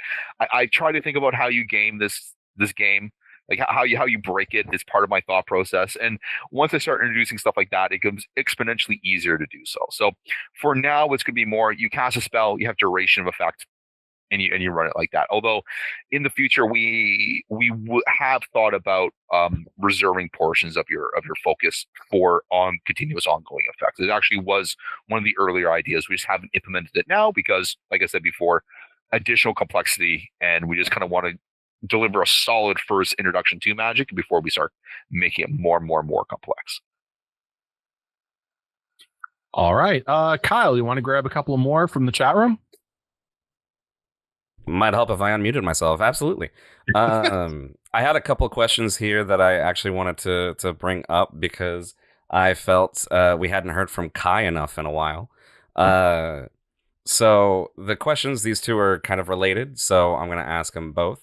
I know the performance is expected to be significantly better with the change, but as a comparison, are you expecting a noticeable step back in graphical quality going from Unreal to your now current system? Asked by It's All the Things. And in terms of the actual graphics quality, is it going to be the same vein as UE5? Essentially, is it going to look as pretty as the release trailer, etc.? Asked by Colonel 669. All right. So the quickest way that I can answer this is that the core of our environmental rendering system is taking all of its notes from the Spackle engine, which is the Sucker Punch, animation control kinematics life engine, if I got that correct. Sorry to anybody at Sucker Punch who's listening. If you don't know who Sucker Punch is, they made a little game called Ghost of Tsushima. And if you want to go ahead and go online and look at environment videos for how that game looks and how it renders environments and decide whether or not that fits the sort of graphical fidelity that you would expect out of a game like this, or that you would feel would be emotionally evocative when moving through a very large landscape, I think that would be probably the best place to look for a benchmark or a comparison. That said, there is one place where you are going to notice a difference, and we kind of talked about it in the beginning of the stream, which is where Unreal Engine really is unparalleled, and that is extremely high definition things that are very up close. And so, in a lot of the Unreal Engine demonstrations, you walk through a cave or something, and you're using these like Quixel Mega Scan assets that are real scans of actual rocks that are in the world that have every single dent and divot and crack and everything on them. We will not have all of that. So when you are walking through a dungeon, for instance, it will have all of the things that we put into the brick and all of the details that we put into the architecture. When you walk through a cave system or another sort of like natural landscape environment that you are really up close to like that, you're not going to get all of that super crazy rock surface detail. If you walk up to a tree and you look at it really up close, you're not going to see every crack in the bark as the tree has aged and its bark has been worn, these sorts of things. We're not using these ultra high definition scans. And the thing is, we could, if we wanted to, Arc Raiders, for instance, does this. They use their own sort of fork of Unreal Engine, and they use NVRHI, which is the NVIDIA GPU interface for doing a lot of really wild graphical rendering. They actually don't use much of Unreal's native tools in Arc Raiders, even though it gets a lot of credit for being a well-made Unreal Engine game. But we don't want to do that because of the sheer amount of overhead that all of that brings in GPU resources. And again, it's because we have big systems that we want to run in the background. You cannot simulate 10 million NPCs on the CPU if you want your game to run at more than 5 seconds per frame. You cannot simulate entire city states moving around and going to war with each other in the background. You cannot simulate the movement of a king's army. You cannot simulate storms across an ocean. You cannot simulate any of these things that we are going to be running in the background at all times without taking up some GPU for it. And we also want to target a really broad base of hardware.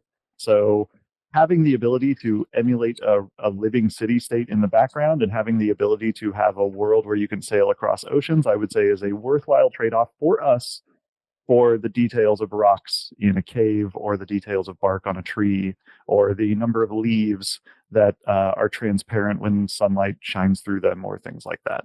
And I think also I forgot to mention that adventurers all also have bad eyesight, so it's in the lore.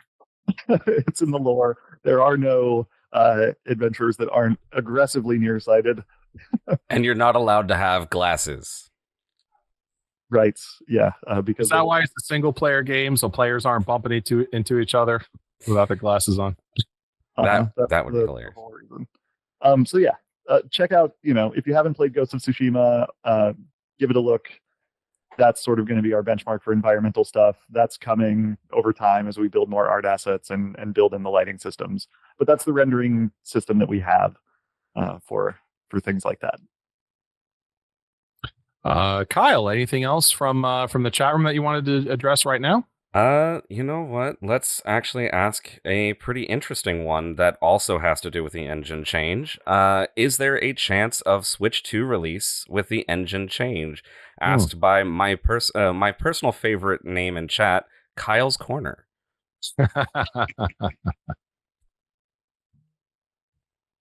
So it's possible Switch 2 release now that things are a little lightweight and a little leaner. I don't want to lock us in for anything, but I'm going to say it's a lot more possible with the change than it would have been had we stayed with Unreal.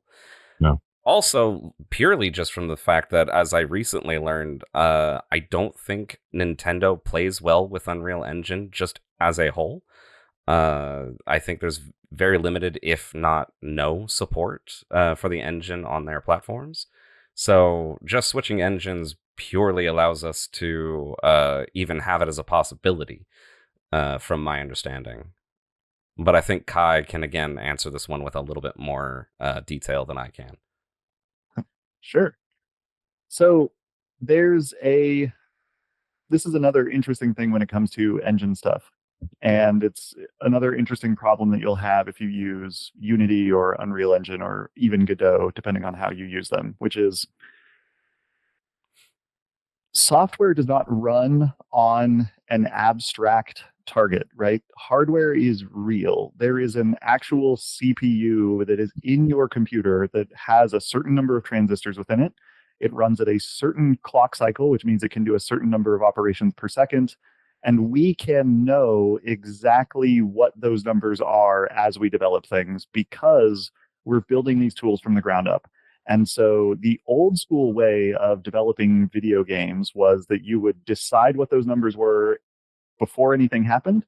You would ask the operating system for, I want this much RAM. I'm going to be performing this many operations on your CPU. I'm going to be doing this many things on the GPU if you have one, because hardware acceleration wasn't a thing yet. And then you write into the software of your game that if you ever move beyond those bounds, the game stops you. It throws a warning, or it throws an error, or it prevents you from doing more than that. That's not how games are built now.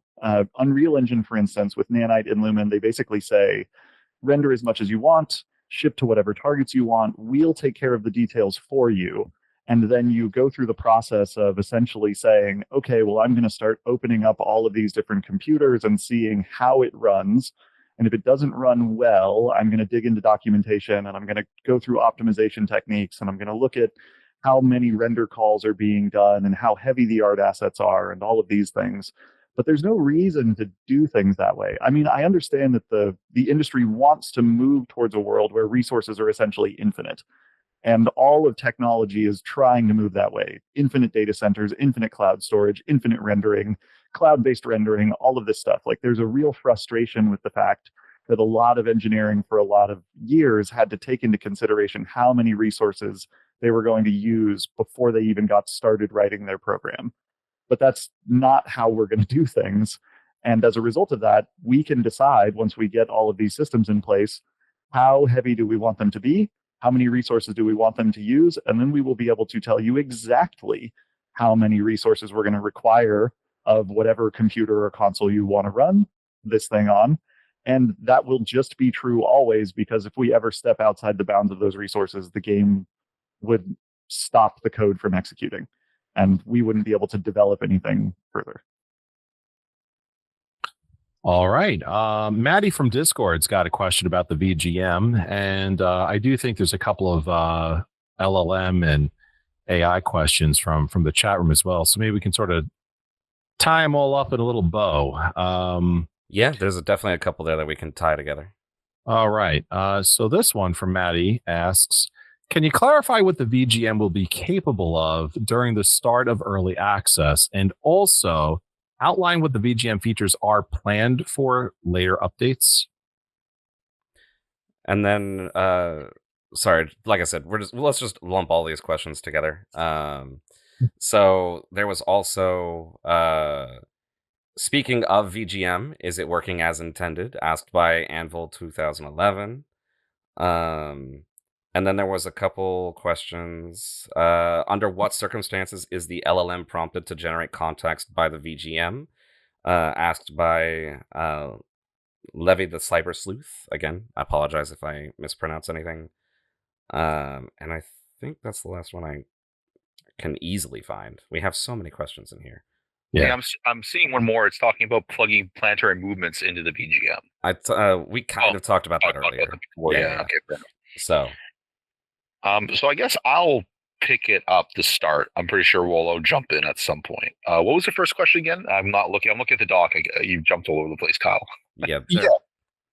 First one comes from Maddie. Can you clarify what the VGM will be capable of doing at the start of early access? And can you outline features to come in later updates? Right.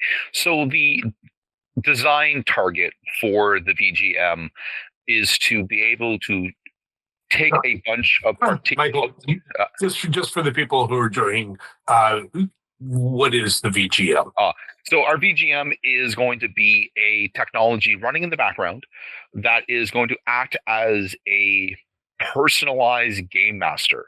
So as the player makes decisions and engages with the world, the VGM will be observing it and then looking to tailor events and quests and storylines to match the players. So that feature alone gets over or surpasses and resolves a kind of ongoing kind of issue with a lot of single player role playing games, in that you can be anything in those games. You can be any class, every class at once, because the world's very flat in terms of what's being blocked and what you can or cannot do.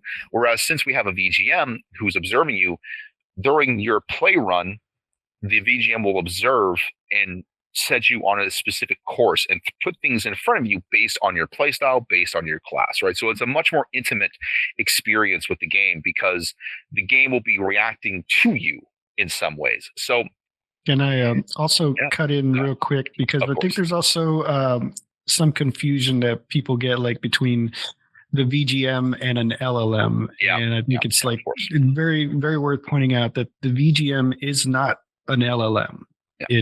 It's also, I think we also kind of tend to personify it a bit too much, which is sort of what I've run into when sort of trying to explain to people on social media and stuff that have questions on it. But yeah, just with that caveat in mind, like, this is a system. It's not a super intelligent AI that's literally watching the player or anything like that.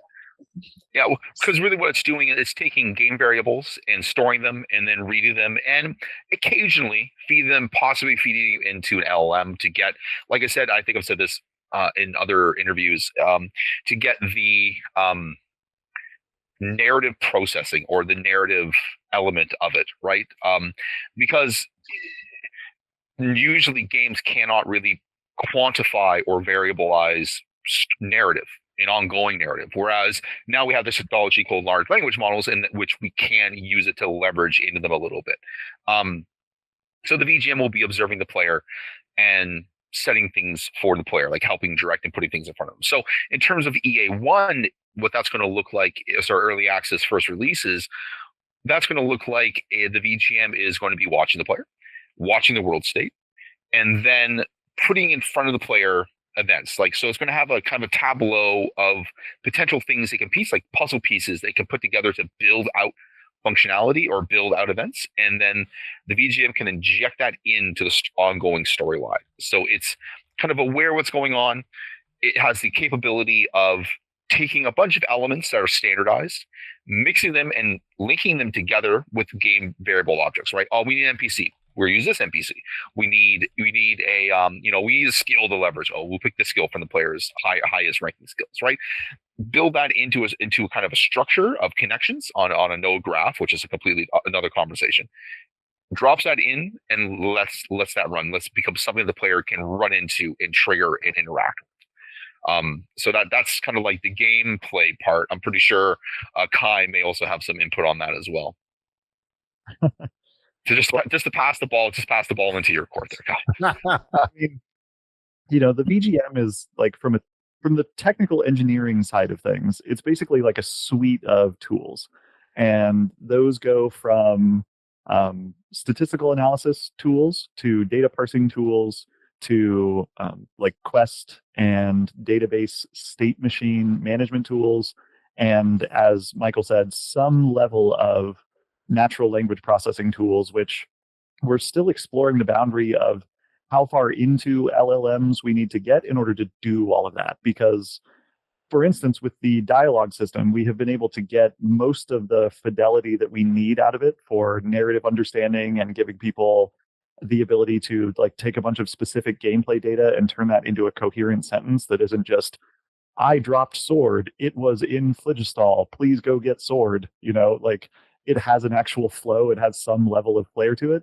but there is no generative nature to this, right? Like, we're not using, when people talk about AI, I think they talk about the idea of delivering a prompt to an LLM or to an image generation service and then getting something whole cloth back at them. We're not doing any of that. Like, there's no point in the game where we just like generate an entire quest line from nothing, from just like a suggestion that you should go somewhere and do something. It all comes from game data. It comes from databases. It comes from processing these game states and all of this stuff. All right. Any other VGM, LLM, AI questions we want to address? There was actually just a couple that were placed in the chat just literally a couple minutes ago. Topico asked, will the player be able to change the settings of the VGM? And Longblade Flame is asking, will it be subtle? They are worried about an obvious hand guiding you through the game that breaks immersion. Yeah, right. I guess I'll field both. So, in terms of tinkering with the VGM, even in terms of our own development of it, we've always touted the idea of like having different versions of the VGM, just like because we'll have one setting for it, obviously, right? But just having one means that you can think about other ways that the VGM can really focusing on different elements of storytelling, right? So we have thought about that even during our development process. We'll see what we get. We might just land on one, but even that, I'm pretty confident that even if we as developers only give you one VGM, modders can easily hack into it and give you a whole plethora of VGMs. I'm pretty sure people will easily be able to rip apart the game data and just turn all the knobs and dials. Maybe you get very loopy, crazy stuff, but they'll be able to turn the dials, right? So that'll be the answer to the first one. The second question was, will it be obvious? Yeah, that's the thing, right? We obviously don't want it to be very railroady. That's for certain, right? Because if it's really obvious and cheesy and railroady, then what's the point of even having the system anyway? If it's just going to kind of lead you down a very linear, choose between linear path A and linear path B. Thanks, VGM. It's might as well not even engage in the process, right? We want something that's more diverse, something that's more engaging, something that's more personalized. That will be very much based on feedback, both internally as we start really interacting with the VGM, like as we really give it scenarios and how does this feel? Are we noticing it? And also, more importantly, once it actually hits early access first release and how people's feedback is. Now when we'll know whether we've dialed it up too much or too much down and where we need to fix, right? Part of the process of making these things really, really, really good will be people's feedback in the early access process. That's just the reality, because we may not feel it or we may not see it, but other people who actually aren't on this side of the glass will be able to kind of have a different experience of kind of how the VGM is actually hitting against them and what's noticeable or not. Yeah, I think it's also worth noting just like our quest design in general, like we really try to have more open-ended quests where you're really sort of given a goal and then it's up to you to try and achieve that goal. And, sometimes you might get it, sometimes you might fail, sometimes you might partially get it. And the aim is for it to, for whatever that outcome is, to have the world react to it appropriately. Yeah. And also just to add, part of the quest design is also subverting the reality. Like, I'm not going to complete the quest. I'm just going to backstab everybody. That's my run. I'm just going to just backstab. That also completes quest as well, right? So from that quest system, the VGM is a lot more, and the world has a lot more to react to and bounce off of, right? Just natively, we've designed quests to be more than just event done. There's more nuances to what's going on in the structure of a quest. So, yeah. All right, folks. Well, we've got one more question here from Discord, and I think this is really meant for Ted. And then I think we're going to do a little bit of a speed round on some of these questions. We've got roughly about 10 minutes, folks, until we're able to wrap things up. So let's jump into it. This one comes from Petapetix, who's asking, since he won't be around due to time zone reasons tonight, his question is on the origin of setting.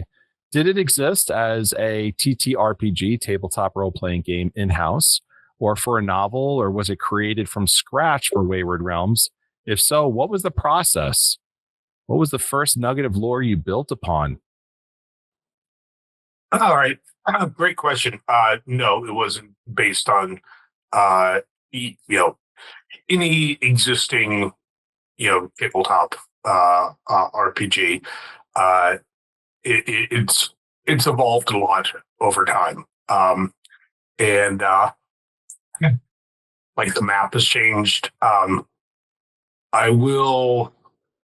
don't know if this is well, it's kind of a spoiler, but it's not it's not the game we're building, so it's not really a spoiler.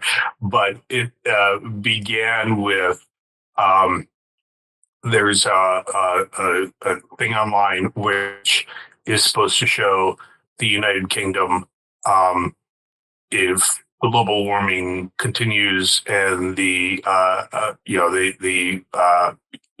all the glaciers melt and tides rise and it's a new shape. Because it's a whole bunch of places, including like London, for example, are flooded. And in fact, our capital, Coventry, is named that because it was the location that, like, kind of the biggest city in England that would not have flooded. It was more or less central.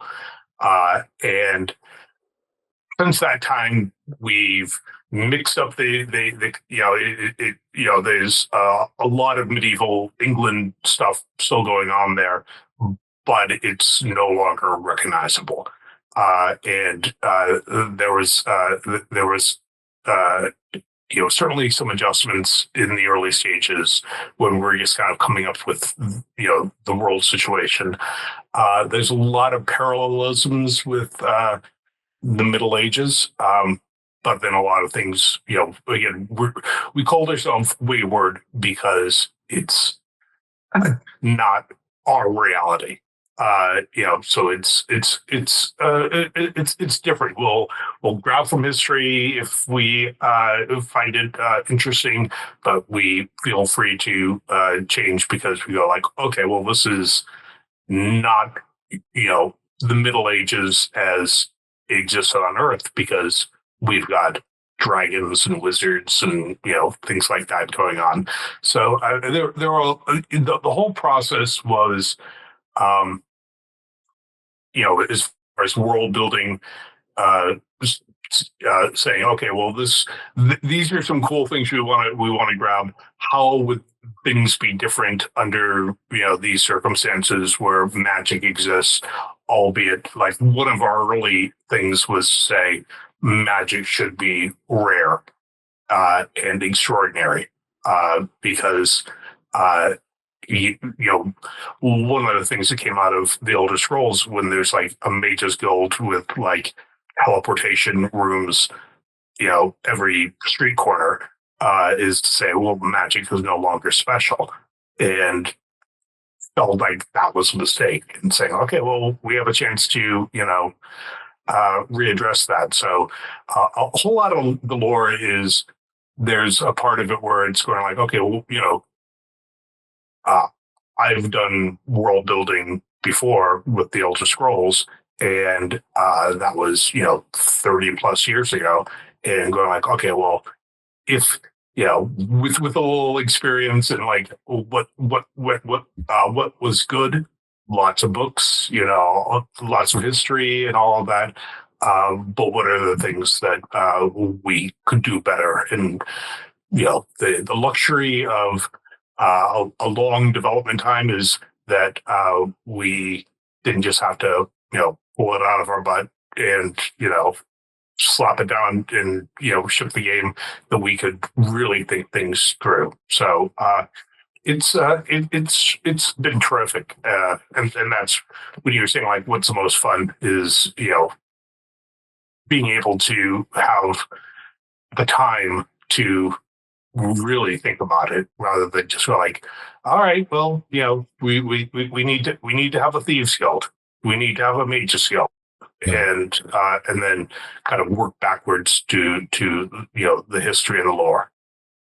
Yeah, and I think what folks would find interesting is we do still have all these original docs that Ted had written up.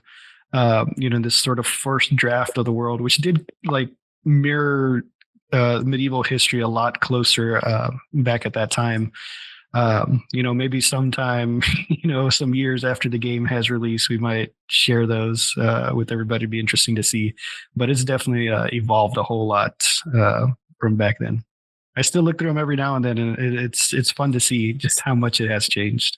Well, I'll give another example. You were talking about cosmology earlier. Is that began because talking about like a first-person game that a whole bunch of your eyes real estate is to the sky, and going like, well, that seems like a wasted opportunity not to make that important, to make it interesting looking, and have some connection to the player's experience. So, but like the kind of back and forth of like player experience and what this world could be, it's been really fun. Yeah, I still remember when we decided to put 7 moons up in the sky. It was just kind of one of those moments where we were just like, screw it, why not? Let's do it. Yeah, like, should we have 2 moons? No, they did that on Tatooine, so we'll add some more. Just toss them all up there. In different colors, and one that's broken, and and then there's obviously a whole bunch of history on that. And one thing I will say on the lore stuff is, we as a company, and this was not the case of Bethesda, know what the truth is, but the NPCs you run into will not.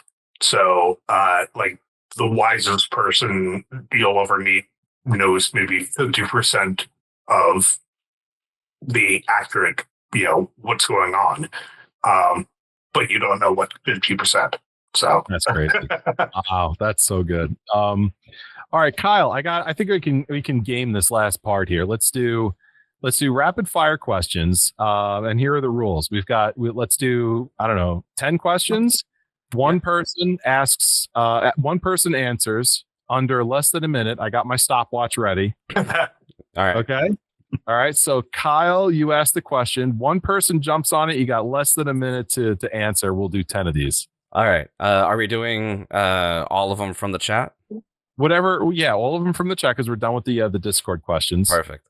And so, I do want to put in here as well that Victoria has already said that if we did not get to your question, we will attempt to do so later through like a post on Discord or what have you. So we're going to try to answer as many of these questions as we can, even if we don't get to them all right here on stream. So, all right, 10 questions. I'm going to pick them kind of at random, and we're going to, whoever jumps in first, like you said, you got less than a minute.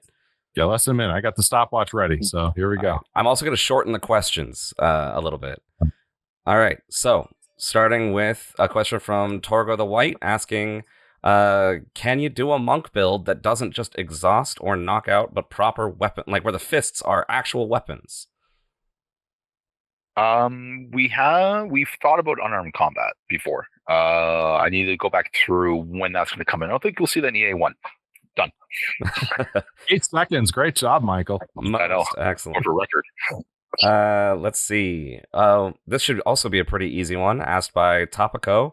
Will there be an end to the game, or will your adventure just keep going? We do plan ends of the game, essentially. I mean, you won't see an EA1. You'll see it probably near the end of our development, but you would just die of old age. You just die. You just die. But I've also, it goes back to an early part of the conversation talking about like becoming a king or noble. I can always see something like, oh, you become like a noble. You've been elevated to a noble. End credits. Like, that's it. You're done. You're done your adventure. You're done. So yeah. Yeah. We have tech that auto-generates landscapes. Do we have any plans to generate underwater landscapes, ocean floor, etc.? I haven't. Yes. We haven't. Yeah. Okay. Yeah. I'm just trying to think about in terms of like what I've been hitting. Sorry. Go ahead, Ted. No. I mean, yeah. It's an archipelago. There's a lot of islands, and obviously it's not an era where you like have scuba equipment or whatever. But there's it's going to be a bottom of the floor. Okay. I was 20 seconds for both. All right. Can we, by chance, see any environment or enemy designs and what the thought process was for idea direction? Victor, I think you can answer this best. Well, I mean, I think they're asking for us to show them on stream and talk about it. So unfortunately, not right now, but we'll see if we can do something.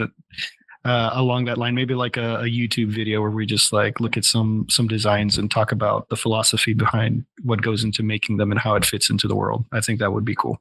Write that down, Victoria. 20 seconds. All right. If I had a PA,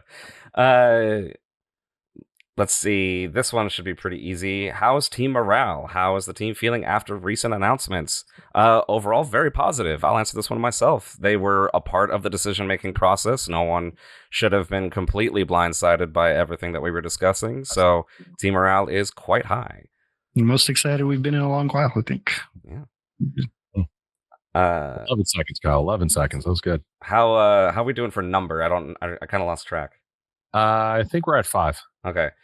This one's for yourself, Joe. How'd you land a gig?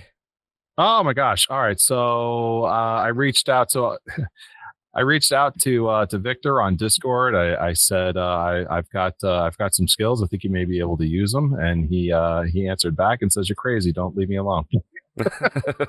I couldn't find the block button. That's the only problem. He kept messaging. Yeah. Yeah. Yeah. Go ahead. Regarding sailing and fast travel in general, given the size of the world, could the players expect a fast travel system with RNG random encounters? Ooh. I don't think RNG is really the right term because we really want it to make sense within the world and what you're doing and what's happening and where you're traveling. So, yes, encounters, not so much random.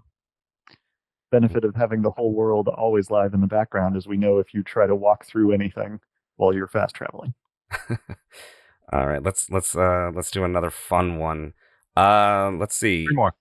Can it the engine handle 1,000 cheese wheels at once? No. I explicitly during the game design process, one of the things we said. I was going to say technically the engine yes. probably could, but our design.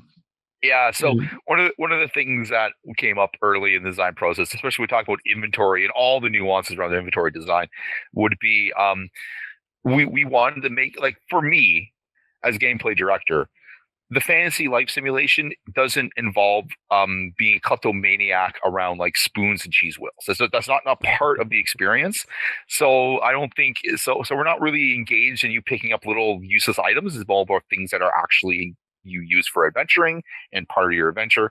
So you're not going to be able to hoard cheese wheels, unfortunately. Like I said, engine capable for sure design. Unfortunately. Yeah.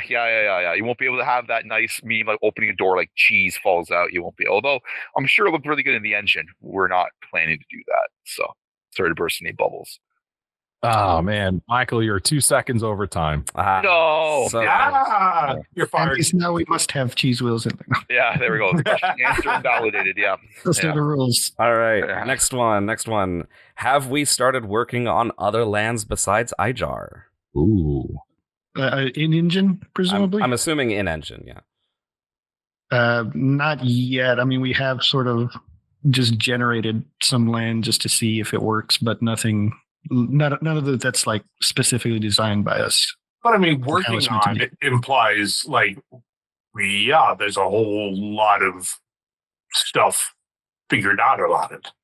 Yeah, I mean, we know what the archipelago looks like, what the biomes and all that stuff are. And all of these factions and, systems of government and, with noble houses and what the orcs are up to and all sorts of things off of iChart. But, as far as in engine, no. All right. Last question. Last one, and I'm going to kick it over to Kai. Will the game run natively on Linux and SteamOS with this engine, or will it rely on something like Proton? First of all, because I don't need the whole minute for this question, we have traveled the 500,000 square kilometer distance in engine and know that it works over random land masses. And second, I develop on Linux. The game runs on Linux just fine. I run it on Linux every day. Wow. Wow. You got to show off like that. I mean, that was a badass answer. Wasn't it, though? Wow. Incredible. Well, then we definitely should drop the mic now. There we go. Boom. Hey, and it was a nice bookend. We started with Kai answering a question. We ended with Kai asking a question. He's now put on his sunglasses and walked away from the giant explosion behind him. Michael won though. He answered a question in 8 seconds. That was impressive. Yeah, that was quite. But then he went over. He did over. I don't know. So, yeah, no, I get disqualified. So runner-up wins. All right. Well, ladies and gentlemen, boys and girls, and everyone, we want to thank you so much for listening, for downloading, but for being here live with us on our first live AMA.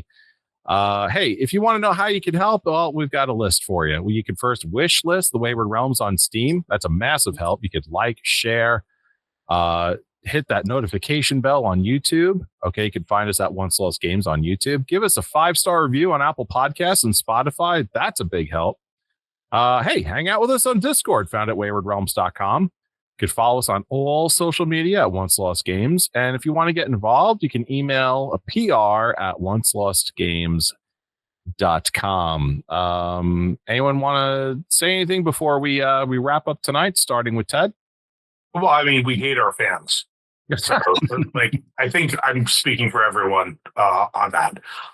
Obviously, we all speak sarcasm, but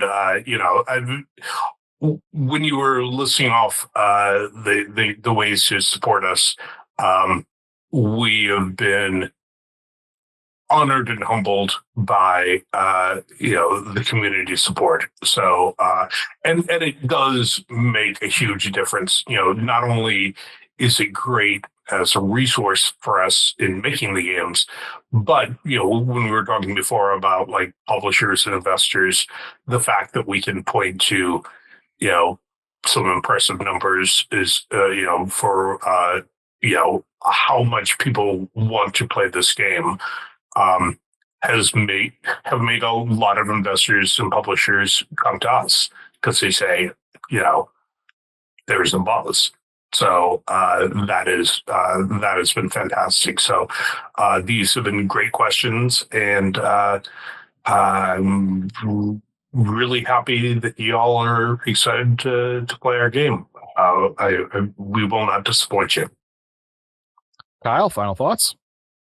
I mean, Ted already said most of what I would say, and I have a tendency to stand on a soapbox when given the opportunity. So oh my God. I'm going to try to not do that here, but I will echo the sentiment of we are just incredibly thankful for everyone who showed out tonight, everyone who's showed out just in general over the last several years.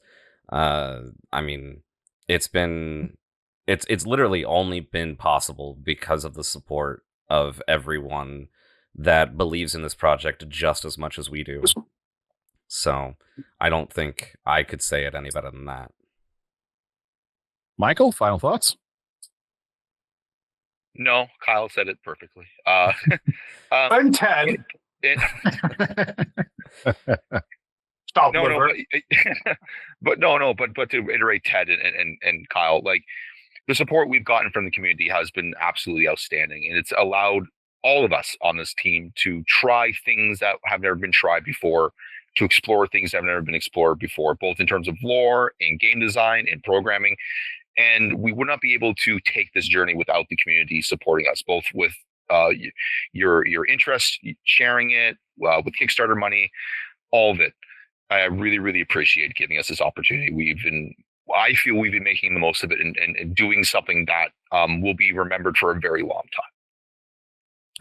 Kai, final thoughts?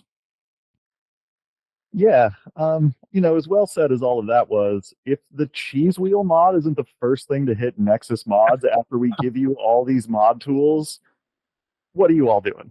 No, I know. In my head, I even see in the design documents say, okay, yeah, they're going to be able to just mod this little piece and have infinite cheese wheels. So it's going to be a race between the cheese wheels and the big naturals mod. Jesus. Well, back to more sentimental topics. As everybody said, I just want to echo the same sentiment. This is like, of all of the things that I have worked on over a couple of decades of being an engineer, this is by far the coolest. Like nothing else comes even close. Modeling massive data and statistical systems in the real world is interesting and cool. modeling them in a fantasy world where magic can invert them all and cause all sorts of mayhem, and you have, weather simulations and NPC simulations and city state simulations. It's like, this is dream stuff.